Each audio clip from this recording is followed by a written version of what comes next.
everybody. Thank you for joining us on this episode of The Advance. I'm Brandon Waltons. Of course, sitting across from me, like always, Michael Quinn Sullivan, or like most times, I should Like say. most times. Yeah, you know. Sometimes I'm not here. Sometimes you're not here. You know, it's kind of a gamble. It's. I'll say this. I want to start off by saying that, especially if you're in Central Texas, where we are, but I think in a lot of parts of the state, it's finally cooled down a little bit. So it starts to feel a little bit like December. It's miserable. But I was literally just looking at the forecast, and it looks like Christmas could be like high in the 70s, which I don't particularly like. I love it. I love it. It's not Christmas in Texas if you're shorts and t-shirt is the appropriate Christmas weather in Texas. I am not a fan.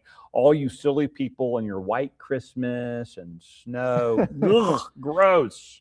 No. While it might be warming up here in Central Texas, things are pretty frosty in the Harris County Democrat Party. Nice transition. Wow. Where you have literally just yesterday, the Harris County Democrats, essentially, we talk a lot about like censures with the Republican Party. This would be the equivalent on the Democrat side of things. You had Harris County Democrat precinct chairs saying they don't want to support their Democrat mayor of Houston, John Whitmire, for some pretty interesting reasons. Yeah, look, this is filed under the remember the other side has problems too category, right? That's where this goes. It's very easy for folks from the Republican side and oh no, I can't stand this guy and that guy and oh they're horrible. And then we look across, oh the Democrats are all united. They are not. They hate each other more in many cases than they hate Republicans, right? And you see this on full display in Harris County right now, where Lena Hidalgo, the outgoing Looney Lena, she has been agitating against John Whitmire for a long time. Does not like John Whitmire. Different parts of the party. Lena Hidalgo is one of the Trump derangement syndrome progressives. She is as lefty as lefties can be lefty. The ascendant wing of the Democrat Party. Yes, absolutely. Those are her people. John Whitmire, on the other hand, remember he is a Democrat's Democrat. He has been in office, longer than we've been alive.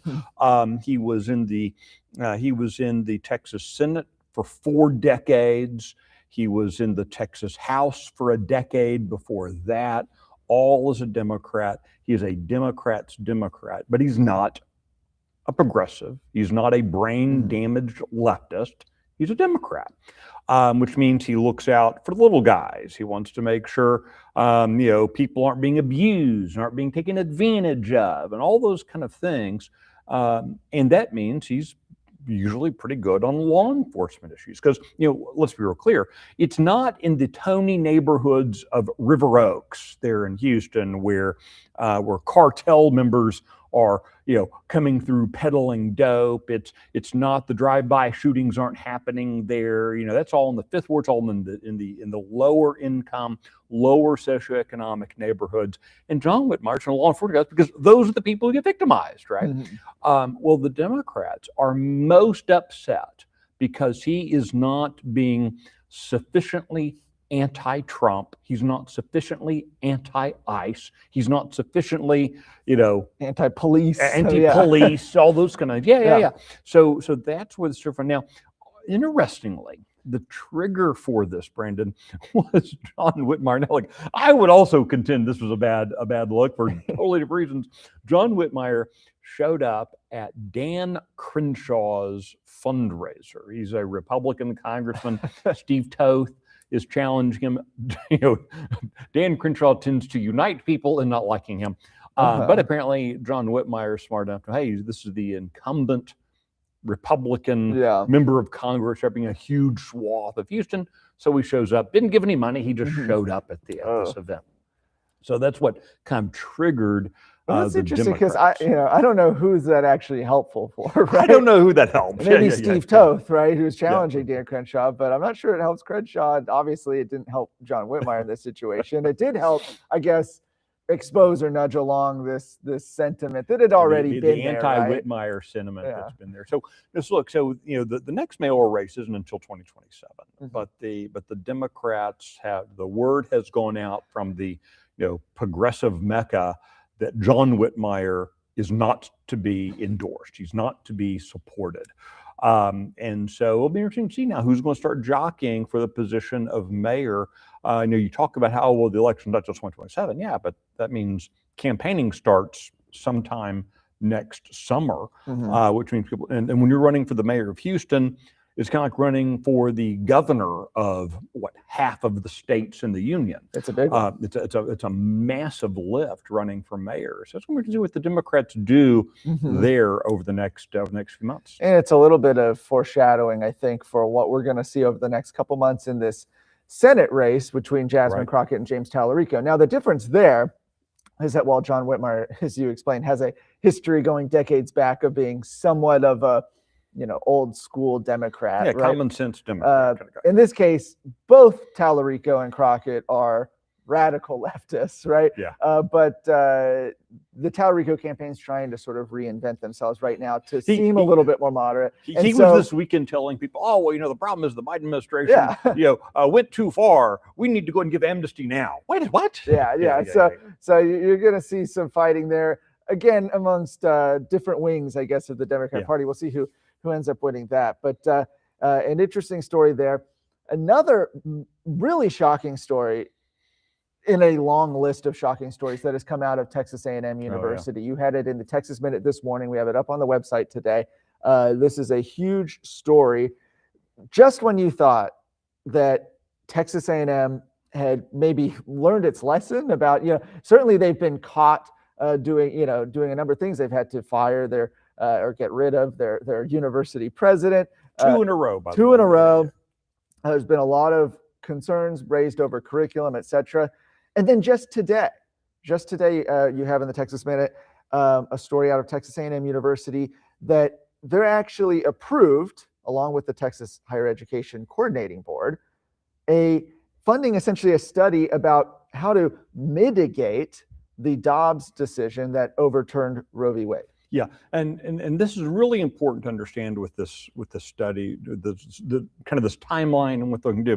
One, Texas A&M and the Higher Education Coordinating Board spent a couple of months fighting Texas scorecard to keep these documents hidden. They did not want Texas taxpayers. They didn't want Texas voters. They didn't want Texans. They didn't want parents and their kids to A&M. They didn't want students at Texas A&M to know about this research project. So they were working very hard to hide this data from the people of Texas. The Attorney General ordered they release these documents. That's how we're able to get a hold of them. So what this is, you have this researcher who has started from the position restricting abortion harms women. And I would argue this is certainly a problem that needs to be mitigated or solved. That there needs to be abortion access. And why? Because he says that women's education and earnings are harmed if they don't have access to abortion. Now, thinking in percentages, 50% of the individuals aborted are women. I would say their education and earnings are definitely harmed, but that's a different issue. So he now proposes to get some facts to go with his bias, his belief that there should be abortions out, more abortions, that these restrictions are more bad. So he wants to do a study looking at the economic indicators and the education indicators for women in the areas where abortion facilities have been closed. And then, so one, this kind of, well, I'm going to start with this bias, this, in the social realm, I'm going to start with this bias, and then I'm going to go out and find evidence to prove it. All right, that's his research proposal. But part of this proposal, Brandon, is that he will then take those findings so that he can inform, which is academic speak for lobby, legislators and state officials and others to not close abortion clinics. So this is what Texas A&M is funding. Texas A&M is funding this guy to go out and do this fake study and then lobby the legislature. Remember, this is Texas A&M, which holds itself out as a conservative school. And you ask any students there, they will tell you, oh, yeah, we're conservatives at A&M. But as it turns out, they're not so conservative at the professorial level, or increasingly, it appears, at the administrative level. Glenn Hager, the new chancellor, he needs to figure out what side he's on, because clearly he's not on the side where he has claimed to be as a pro-life Republican. That's not what he's doing. He's arguing. He was trying to hide all this stuff from the people of Texas. So Glenn Hager probably needs to figure out what side he wants to be on. Currently, he looks like he's on the side of cover up. He was not very helpful with General Welsh until tide turned against him. A lot of reporting up there showing how Glenn Hager and the administration at A&M wants very badly to have it both ways.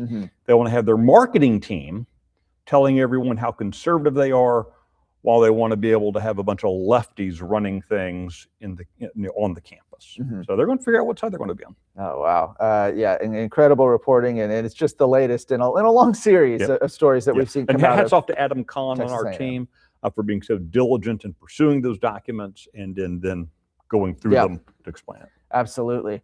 One more story that is interesting because it's something that we've talked about a number of times over, especially the last few years. But that's been this ongoing fight between the U.S. and Mexico over what else but water. Yeah. There's been essentially a number of treaties, but a treaty dating back that specifically dictates the amount of water that both the U.S. and Mexico are entitled to share along the Rio Grande.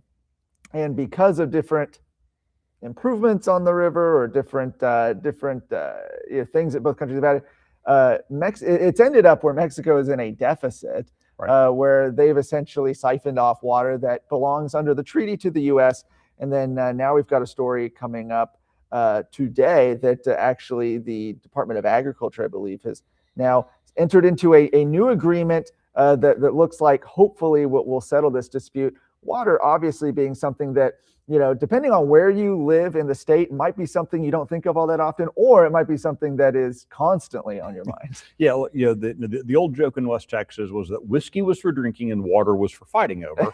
and that is about as true as it's ever been when you think of the pressures on on the grid in terms of electricity. Is generally, water is involved in making electricity. Water is also involved in the cooling of these big data centers that are coming online. They're very electricity hungry and they're very water hungry.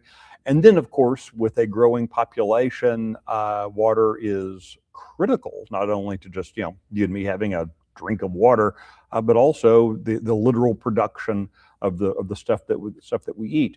And you talk to ranchers in South Texas, the ones who are most impacted by this. You're talking getting into the billions of dollars in losses that are being suffered because of Mexico's unwillingness to adhere to the treaty agreements. Longtime friend of Secretary Rollins. I have a lot of confidence in her. For as much confidence I have in Secretary Rollins, I have the inverse for Mexico, particularly on the issue of water. So it'll be interesting to see what happens here over these next couple of years if Mexico's going to actually live up to their side of the deal. Yes, and we'll see. We'll have that story up at TexasScorecard.com. For right now, thank you for joining us on this week's Advance. We'll see you next week.